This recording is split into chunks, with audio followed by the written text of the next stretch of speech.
প্রতি প্রিয় দর্শক সবাই কেমন আছেন? আশা করি ভালোই আছেন। আজকে আমি বাড়িতে তৈরি করব রোজা ইফতারের জন্য সাবুদানার ফালুদা রেসিপি। তার জন্য এখানে আমি দেখতেই পাচ্ছেন অল্প একটু খালি নিয়েছি আমি এক বাটি সাবুদানা। চুলার মধ্যে আমি বেশ একটা পাত্রে করে গরম জল হতে চাপিয়ে দিয়েছি। জলটা বেশ গরম হয়ে গেছে। এবারে আমি এই বাটির সাবুগুলো এই জলের মধ্যে ঢেলে দিলাম। এখানে আমি একটা খুন্তি দিয়ে সাবুগুলোকে সুন্দর করে নেড়ে নিচ্ছি। চুলার জালটাকে এখন মিডিয়ামে করে সাবুদানাগুলোকে সুন্দর করে সেদ্ধ করে নিতে হবে। দেখুন সেদ্ধ হয়ে গেলে পরে বন্ধুরা এখানে সাবুদানার কালারটা বেশ অনেকটা কাচের মতো দেখতে হবে। তাহলে চলুন এটাকে আমি সুন্দর করে সেদ্ধ করে নিচ্ছি। সাবুদানাগুলো বেশ অনেকটাই সেদ্ধ হয়ে আসতে শুরু হয়েছে। এখানে মাঝে মাঝে নেড়ে দিতে হবে, নাহলে তলায় আবার বসে যাবে। তাহলে আরও কিছুক্ষণ ধরে আমি ভালো করে সেদ্ধ করে নিচ্ছি, তারপরে দেখাচ্ছি। এখানে আমার সাবুদানাটা একদম ভালোভাবে সেদ্ধ হয়ে গেছে। দেখতেই পাচ্ছেন কালারটা বেশ কাচের মতো হয়ে গেছে। এবারে আমি এটাকে একটা স্ট্রেনার নিয়েছি। এরকম আমি পুরো সাবুদানাটাই ঢেলে দিলাম।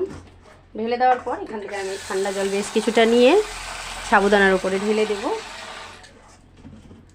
দেখুন এভাবে আমি বেশ কিছুটা জল নিয়ে ঢেলে দিলাম। জলটা ভালোভাবে ঝরতে দেব। আমি সেই পাত্রটাই ধুয়ে পরিষ্কার করে এখানে আমি দিয়ে দিচ্ছি 1 গ্লাস গরুর দুধ সরসহ। দুধটা খুব ঘন জাল দিয়ে এইভাবে দেখুন লাল টকটকে হয়ে গেছে বন্ধুরা। দুধটা অনেকটাই ঘন হয়ে গেছে। তাহলে এখানে আমি 1 গ্লাস দিয়ে দিলাম। আরও হাফ গ্লাস নিয়েছি, দিয়ে দিচ্ছি। আমি চুলার জালটাকে জ্বালিয়ে দিলাম। দুধটা ভালো করে ফুটিয়ে নেব। ভালোভাবে ফুটতে ফুটতে বন্ধুরা এখানে আমি বাকি কাজটা করে নেব। এখানে আমি আরও অল্প ছোট একটা বাটিতে গরুর দুধ নিয়ে নিয়েছি। আর এখানে আমার কাস্টার্ড পাউডার আছে। এই কাস্টার্ড পাউডারটা আমি নিজে বাড়িতে তৈরি করেছি বন্ধুরা। এই কাস্টার্ড পাউডারের ভিডিওটা আমি এখনও দেওয়া হয়নি, কিভাবে তৈরি করেছি সেটাও দিয়ে দিব। তাহলে এখান থেকে আমি 2 চামচ মতোই ঠান্ডা দুধের মধ্যে দিয়ে দিব। এই বাটির মধ্যে আমি দিয়ে দিচ্ছি 2 চামচ, দিয়ে একটু ভালো করে গুলিয়ে নিব। দেখুন এইভাবে সুন্দর করে আমি মিশিয়ে নিচ্ছি। দোকান থেকে যেমন কিনে নিয়ে আসি আমরা কাস্টার্ড পাউডারটা, একদমই সেই রকম কালার হয়েছে বন্ধুরা। কিভাবে করেছি এটা আমি অবশ্যই দিয়ে দিব। তাহলে চলুন সুন্দর করে মিশিয়ে নিচ্ছি। ফুটতে শুরু করেছে বন্ধুরা। আর যেই বাটির আমি এখানে 1 বাটি মতো সাবুদানা নিয়েছিলাম, সেই বাটির এখানে হাফ বাটি আমি চিনি নিয়েছি। চিনিটা আমি এই দুধের মধ্যে দিয়ে দিলাম। খুন্তিটা দিয়ে আমি সুন্দর করে দুধের সাথে চিনিটাকে মিশিয়ে নিব। এবারে ভালোভাবে ফুটে গেছে। এবারে আমি আগে থেকে ঠান্ডা জল দেওয়া সাবুদানাটা রেখেছি, সেই সাবুদানাটা এখানে ঢেলে দেব।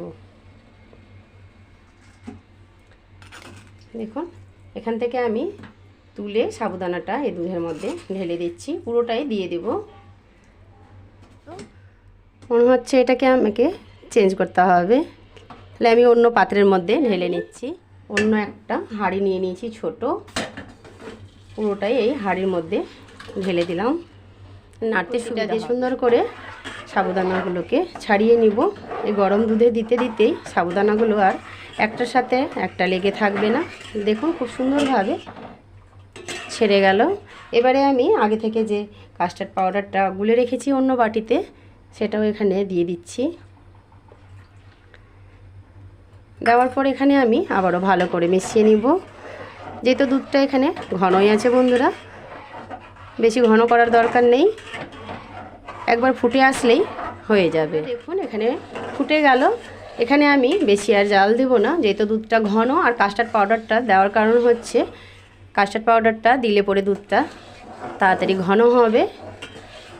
আমি সেই কারণে দিইনি বন্ধুরা, আমি দিয়েছি কালারটা দেখতে সুন্দর হবে বলে, আর একটা সেন্ট যে আসে কাস্টার্ড পাউডার থেকে সেটা খেতে ভালো লাগবে তার জন্য। এবারে আমি চুলার জালটাকে বন্ধ করে দিচ্ছি। বন্ধ করে এবারে আমি হাঁড়িটাকে নামিয়ে নিব। অন্য একটা পাত্রের মধ্যে আমি সাবুটাকে ঢেলে নিয়ে আমি একটা বাটি নিয়েছি, আর নিয়েছি একটা এরকম কাচের গ্লাস, আর নিয়েছি আমি আমার পছন্দ মতো কিছু ফল। এখানে দেখতেই পাচ্ছেন এখানে আমি ছোট্ট একটা বেদানাকে এইভাবে দানাগুলো বের করে নিয়েছি। আর একটু আমি নিয়েছি হাফ কাপ মতো আঙ্গুর। এখানে নিয়েছি হাফ কাপ থেকেও কম হবে কালো আঙ্গুর, একটা ছোট্ট আপেল, আর এখানে আমি ড্রাগন নিয়েছি 2 পিস। এইভাবে সবগুলোকে আমি কিউব করে কেটে নিয়েছি। নেওয়ার পর দেখতেই পাচ্ছেন কি সুন্দর লাগছে দেখতে বন্ধুরা। এই বাটির মধ্যে ঢেলে নেব। সাবুদানা রান্না করে যে রাখলাম সেইটা ঢেলে নিচ্ছি। দেখুন এখানে আমি বেশ কিছুটা পরিমাণে নিয়ে নিলাম এই বাটির মধ্যে। এবারে আমি এখান থেকে কিছুটা করে ফল দিয়ে দিচ্ছি বেদানা, আঙ্গুর দিচ্ছি, কালো আঙ্গুরটা, আপেল, আর দিয়ে দিচ্ছি এখান থেকে অল্প একটু ড্রাগন দিয়ে সুন্দর করে চামচ দিয়ে এবারে ভালো করে ছোটো চামচ দিয়ে সুন্দর করে মিশিয়ে নিচ্ছি। দেখুন ফলগুলো দেওয়ার কারণে কি সুন্দর লাগছে দেখতে, খুব ভালো লাগছে দেখতে। এটাকে তো ঠান্ডা ঠান্ডা খেতে খুব ভালো লাগে।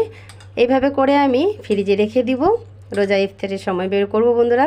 তাহলে বন্ধুরা আজকের আমার এই সাবুদানার ফালুদার রেসিপিটা ভালো লেগে থাকলে চ্যানেলটাকে বেশি বেশি করে সবাই সাবস্ক্রাইব করে পাশে থাকা বেল আইকনটা প্রেস করে রাখবেন।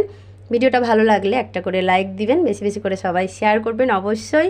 আর আমি যেইভাবে বাড়িতে তৈরি করলাম একবার হলেও আপনারা করে খাবেন, খেয়ে আমাকে কমেন্ট বক্সে জানাবেন যে কেমন লেগেছে খেতে।